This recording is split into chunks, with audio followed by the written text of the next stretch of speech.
ఓం సమర్థ సద్గురు సాయినాథ్ మహారాజ్కి జై. ఓం సాయిరామ్. మన బాబా కుటుంబ సభ్యులందరికీ నమస్తే అండి. మీ అందరిపైన షిరిడి సాయినాథుని ఆశీస్సులు ఉండాలని, మీరు ఎప్పుడూ సంతోషంగా ఉండాలని మనస్ఫూర్తిగా కోరుకుంటున్నానండి. ఫ్రెండ్స్, మీకు ఎటువంటి సమస్యలు కష్టాలు ఉన్నా సరే ఒక్కసారి గురువుగారిని కాంటాక్ట్ అవ్వండి. శ్రీ రేణుకా ఎల్లమ్మ తల్లి జ్యోతిష్యాలయం, కోయ గురూజీ లక్ష్మణ్ రాజు గారు. ఫోన్ నెంబర్ వచ్చేసి 8466923012. మీ సమస్య ఏదైనా సరే, భార్యాభర్తల మధ్య సమస్యలు కావచ్చు, ప్రేమ సమస్యలు, కుటుంబ సమస్యలు, మనశ్శాంతి లేకపోవటం, కోర్టు సమస్యలు, నరదృష్టి, సంతాన సమస్యలు, పెళ్లి కుదరకపోవటం, ఇలా ఎటువంటి సమస్యలు ఉన్నా సరే ఆ సమస్యలకు తగిన పూజలు చేసి గురువుగారు 24 గంటల్లో పరిష్కారం చూపిస్తారండి. ఒక్కసారి నమ్మకంతోటి గురువుగారిని కాంటాక్ట్ అవ్వండి. గురువుగారికి చూపించుకున్న మన సబ్స్క్రైబర్ చాలామందికి అయితే మంచి జరిగిందంట ఫ్రెండ్స్. కాబట్టి మీరు కూడా ఒక్కసారి గురువుగారిని కాంటాక్ట్ అవ్వండి. ఇంక ఈరోజు వీడియోలోకి వెళ్ళిపోదాము. బాబాగారి సందేశం అండి. మన బాబాగారు ఏమంటున్నారంటే, తల్లి, ఇక్కడ ఉన్న ఈ పువ్వుల వలె నీ మనసు చాలా స్వచ్ఛమైనదమ్మా. నీ మనసులో ఎక్కువగా ఎవరి గురించి అయితే ఆలోచిస్తూ వారి గురించి నువ్వు తెలుసుకోవాలి అని అనుకుంటున్నావో ఆ విషయం నీకు తప్పకుండా తెలియజేస్తానమ్మా అని అయితే మన బాబాగారు మన అందరి కోసం చక్కటి సందేశం తీసుకొచ్చారండి. ఫ్రెండ్స్, థంబ్నెయిల్ చూసారు కదండి, 3 ఫ్లవర్స్ ఉన్నాయి కదా. మీరైతే బాబాగారిని స్మరిస్తూ ఒక ఫ్లవర్ అనుకోండి. బాబాగారు ఏం చెప్పబోతున్నారో ఆయన మాటల్లోనే తెలుసుకోండి. చిన్న రిక్వెస్ట్ ఫ్రెండ్స్, మన వీడియోస్కి అయితే ఒక చిన్న లైక్ ఇవ్వండి. ఫస్ట్ టైం చూసేవారైతే మన బాబా భక్తి ఛానల్ తప్పకుండా సబ్స్క్రైబ్ చేసుకోండి. ఇంక వీడియోలోకి వెళ్ళిపోదాము. ముందుగా అయితే ఎరుపు రంగు ఫ్లవర్ తాకిన వారి గురించి అయితే మన బాబాగారు ఇలా చెబుతున్నారండి.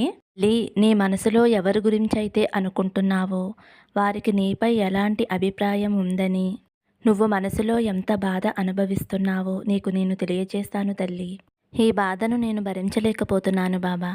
ఏదైనా ఒక సహాయాన్ని నాకు ఏదో ఒక రూపంలో అందించండి తండ్రి. మనసంతా కూడా తల్లడిల్లిపోయేలాగా ఎంతో బాధపడుతున్నావు కదా తల్లి. నీకు కావలసిన సహాయాన్ని తప్పకుండా నీ సాయి తండ్రి నీకు అందిస్తాడమ్మా. నన్ను నమ్ము, నీ పనిలో విజయప్రాప్తి రాసి ఉందమ్మా. నీకు పలు రకాలుగా సహాయ సహకారాలు అందుతాయి తల్లి. నువ్వు చేసిన దాన్ని బట్టి ఎలాంటి ఫలితమైనా ఉంటుందమ్మా. నీపై నీ సాయి తండ్రి అనుగ్రహం పరిపూర్ణంగా ఉంది తల్లి. నీకు అనేక పాపకర్మల నుండి బయటపడే మార్గం ఉంది. నీకు నీ జీవితంలో అద్భుతం జరగాలి అంటే నువ్వు ఎలాంటి పరిస్థితుల్లోనైనా సరే భగవంతుని యొక్క పాదాలు విడిచిపెట్టవద్దు తల్లి. ఇష్టదైవాన్ని ఎప్పుడూ కూడా నీ మనసులో నిలుపుకో. అలా ఉండటం వలన నీకు, నీ కుటుంబానికి అంతా మంచే జరుగుతుంది తల్లి. ఎలాంటి పొరపాటు లేకుండా నీ ఇష్టదైవాన్ని పూజిస్తూ ఉండు. అంతా ఆయనే చూసుకుంటారు. నువ్వు ఎక్కువగా ఎవరి గురించైతే ఆలోచిస్తూ ఎక్కువగా దుఃఖిస్తూ ఉంటున్నావో వారి ప్రేమని తప్పకుండా నువ్వు పొందుతావు తల్లి. ఇది నీ సాయి తండ్రి నీకు ఇస్తున్న బహుమతి. కాకపోతే నువ్వు ఎక్కువగా దాని గురించే ప్రతిరోజు ఆలోచిస్తూ మనసుని పాడు చేసుకుంటూ అసలు జరుగుతుందా లేదా, మా ప్రేమని మేము పొందగలమా లేమా అని, మాకు ఎలాంటి ఆటంకం లేకుండా వివాహం జరుగుతుందా లేదంటే జరగదా అనే అనుమానాలన్నీ కూడా నీ బుర్రలో ఎక్కువైపోయి మనసు స్థిమితం లేకుండా చేసుకుంటున్నావమ్మా. బాబా చూసుకుంటారు అనే నమ్మకంతోటి నువ్వు ధైర్యంగా ఉండాలి తల్లి. మనసులో ఎలాంటి దుఃఖం లేకుండా నువ్వు ప్రశాంతంగా ఉండి మనసులో ఎటువంటి దుఃఖం లేకుండా ఉండు తల్లి. అంతా మంచే జరుగుతుంది. అలాగే నువ్వు ఇష్టపడిన వ్యక్తిని అతి త్వరలోనే నీ జీవిత భాగస్వామిగా పొందే అవకాశం నీకు రాసిపెట్టి ఉంది తల్లి. నిరంతరం నువ్వు చేయవలసింది ఒకటే ఉంది తల్లి. అది ఏమిటి అంటే, నిరంతరం నీ బాబా తండ్రిని ధ్యానిస్తూ ఉండు. దాని వలన నీకు సకలం చేకూరుతాయి తల్లి అని అయితే మన బాబాగారు మొదటి నెంబర్ తాకిన వారి గురించి అయితే ఇలా చెబుతున్నారండి. ఇప్పుడు రెండవ నెంబర్ తాకిన నా బిడ్డ ఎవరైతే ఉన్నారో అంటే ఫ్లవర్ అండి. తల్లి, నువ్వు కోరుకున్నది తప్పకుండా నెరవేరుతుందమ్మా. అతి త్వరలోనే నువ్వు కోరుకున్నది నెరవేరబోతుంది. కోరిక తీరిన వెంటనే నువ్వు ఎవరైతే అనుకుంటున్నావో వారితోటి నా ద్వారకామయిలోకి అడుగు పెడతావు. ఉన్నవన్నీ జరగాలి అని అనుకోవటం తప్పు కాదమ్మా. కానీ వాటి కోసం కొంచెం ఓపికతోటి సహనంతోటి ఎదురు చూడాలి తల్లి. అలాంటి పరిస్థితుల్లో నువ్వు సహనంగా ఎవరినైనా సరే, ఎలాంటి కఠినమైన పరిస్థితులు నువ్వు ఎదుర్కోవలసి వచ్చినా సరే వాటన్నిటినీ కూడా దాటుకుని నీకంటూ ఒక పట్టుదల, ధైర్యం, ఓర్పు, సహనం ఉంటే నువ్వు అనుకున్న పనిలో తప్పకుండా విజయం కలుగుతుంది తల్లి. ముందుగా నువ్వు నా మీద నమ్మకంతో ఉండాలి. భక్తి శ్రద్ధలతోటి ఉండాలి.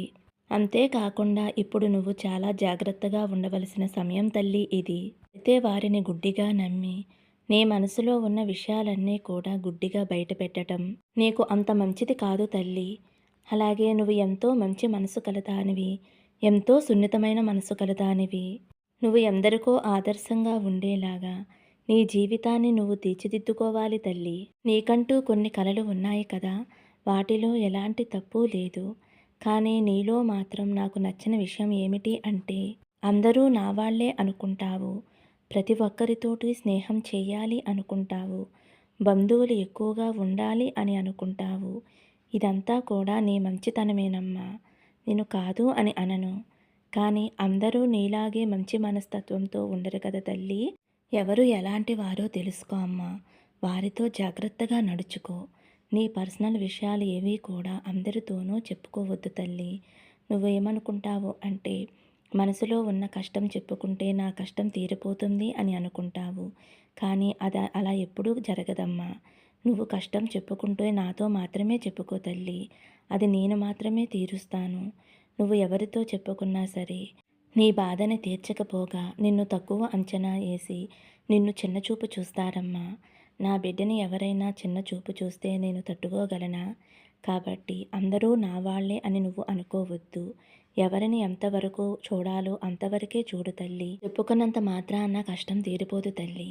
నీ కష్టం ఏమిటో నాకు తెలియదా అమ్మా? ఆ కష్టాన్ని ఎలా తొలగించాలో నాకు తెలుసు. కాబట్టి అందరికీ నా బాధని చెప్పుకోవాలి, అందరూ నా వాళ్ళై ఉండాలి అని నువ్వు ఎప్పుడూ కూడా అనుకోవద్దు తల్లి. నీ కష్టాలు సమస్యలు తీర్చడానికి నేను ఉన్నాను కదమ్మా. నువ్వు దేనికి కూడా దిగులు చెందవలసిన అవసరం లేదమ్మా. నా మీద నమ్మకంతోటి ధైర్యంగా సంతోషంగా ఉండు. నీకు కావలసినవన్నీ కూడా నీ దగ్గరికి చేరుస్తాను అని అయితే మన బాబాగారు 2వ నంబర్ తాకిన వారి గురించి అయితే ఇలా చెబుతున్నారండి. తల్లి, నీకు మానసికమైన బాధ చాలా ఎక్కువగా ఉందమ్మా. ముందైతే దాని నుండి బయటికి రా. దాని గురించే ఎక్కువగా ఆలోచించి నీ ఆరోగ్యాన్ని పాడు చేసుకుంటున్నావు తల్లి. నీకు మానసికమైన ఆరోగ్యాన్ని నేను నీకు తప్పకుండా ప్రసాదిస్తాను తల్లి. అన్నీ కూడా నీకు అనుకూలంగా మారుస్తాను అని ఈ రోజు నీకు వాగ్దానం చేస్తున్నానమ్మా. రోజు వరకు కూడా నువ్వు ఎంతో విలువైన నీ కన్నీటిని ఈ కష్టాల వలన కోల్పోయావు. ఇకపై నీ జీవితంలో నీ కంటి నుండి ఆనంద బాష్పాలు మాత్రమే రావాలి తల్లి. ఇది మాత్రం సత్యం. ముందు నీ మనసుని నువ్వు అదుపులో ఉంచుకో తల్లి. నువ్వు ఎంతగానో సాధన చెయ్యాలి. లేకపోతే నీ మనసు నిన్ను ఒక కీలుబొమ్మను చేసి ఎంతగానో ఆడుకుంటుంది తల్లి. నీ మనసు మీద నువ్వు నీ దృష్టిని నిలిపేటటువంటి ప్రయత్నం చేస్తూ ఉన్నావు. కాబట్టి నీ మనసుని నీ ఆధీనంలో ఉంచుకో అమ్మా. మనసులో ఎటువంటి చింత లేకుండా ఉండు. నువ్వు కోరుకున్నది ప్రతిదీ కూడా నీకు అందేలా నీ సాయి తండ్రి నీకు అనుగ్రహిస్తాడమ్మా. నీ మనసు నిర్మలంగా ఉంచుకో. అంతా మంచే జరుగుతుంది బిడ్డ. నీ సంకల్ప బలం గట్టిదైతే నువ్వు కోరుకునే కోరిక అందులో తప్పకుండా విజయాన్ని చూస్తావు తల్లి. నిరాశ అనేది నీ జీవితానికి అడ్డుగోడలా ఉంది తల్లి. నిజమైన నీ మనసుతోటి నీ ఆలోచన విధానాన్ని పెంపొందించుకో తల్లి. మనసులో ఎలాంటి ఆందోళన చింత లేకుండా ఉంటే నీ మనస్సు ప్రశాంతంగా ఉంటుంది. అలాగే నీకు మంచి భవిష్యత్తు ఉంది తల్లి. నువ్వు ఎప్పుడూ కూడా సందేహంతోనే జీవిస్తూ ఉన్నావు. ముందుగా నీ జీవితం పట్ల నువ్వు నమ్మకంగా ఉండు. ఎప్పటికైనా సరే నేను అనుకున్నది సాధిస్తాను అని నమ్మకాన్ని నీ మనసులో ఏర్పరచుకో తల్లి. అందరితోనూ ఇది జరుగుతుందా లేదా, ఇది మంచిదా కాదా అని ప్రతి ఒక్కరితోనూ డిస్కషన్ అనేది పెట్టుకోవద్దమ్మా. ఇలా చేయటం వలన నీకు నష్టమే తప్ప లాభం ఉండదు తల్లి. ప్రతి ప్రయత్నము కూడా నీదే కదా, కాబట్టి వచ్చే ఫలితం నీకే వస్తుంది తల్లి. ప్రతి క్షణము కూడా నీ పక్కనే ఉండి నువ్వు వేసే ప్రతి అడుగుని కూడా జాగ్రత్తగా వేయించటం నా బాధ్యత తల్లి. ప్రతినిత్యము కూడా నా ఈ నామాన్ని జపిస్తూ ఉండమ్మా. నువ్వు కోరుకున్న వారు అతిశీఘ్రంగా నీ దగ్గరికి రావాలి అంటే నేను చెప్పబోయే ఈ మంత్రాన్ని పఠిస్తూ ఉండు తల్లి. సకల దేవతా స్వరూపాయ సాయినాథాయ నమః. మరొక్కసారి చెబుతానమ్మా. సకల దేవతా స్వరూపాయ సాయినాథాయ నమః. ఈ నామాన్ని జపిస్తూ ఉండు తల్లి. నీకు ఇష్టమైన వారు ఎక్కడ ఉన్నా సరే తప్పకుండా నీ వద్దకు చేరుకుంటారు. ఇది బాబా సత్యవాక్కు తల్లి. నా నామాన్ని జపించిన వారికి, నా రూపాన్ని మనసులో నిలుపుకున్న వారికి ఎటువంటి కోరికైనా సరే నెరవేరుతుందమ్మా. నా మీద భక్తి శ్రద్ధలతోటి నేను చెప్పినట్టుగా చేయి తల్లి. నీ మనసుకు సంతోషం కలిగించే శుభవార్త అతి త్వరలోనే వింటావు. ఆనందం, సంతోషం మాత్రమే నీ జీవితంలో ఉంటాయి తల్లి. నువ్వు కోరుకున్న వారితో తప్పకుండా నా షిరిడీ వస్తావు. ఆనందంగా ఉండు తల్లి అనైతే మన బాబాగారు మూడవ నెంబరు తాకిన వారి గురించి అయితే ఇలా చెబుతున్నారండి. ఫ్రెండ్స్, ఈరోజైతే మన బాబాగారు మంచి సందేశం అందించారండి. ఈ సందేశం మీ అందరికీ నచ్చింది అనుకుంటున్నాను ఫ్రెండ్స్. నచ్చితే ఒక చిన్న లైక్ ఇచ్చి మరికొంతమంది సాయి భక్తులకి షేర్ చేయండి. ఫస్ట్ టైం చూసేవారైతే మన బాబా భక్తి ఛానల్ తప్పకుండా సబ్స్క్రైబ్ చేసుకోండి. సర్వే జన సుఖినో భవంతు. సమస్తం సద్గురు సాయినాథార్పణమస్తు. శుభం భవతు. జై సాయిరామ్.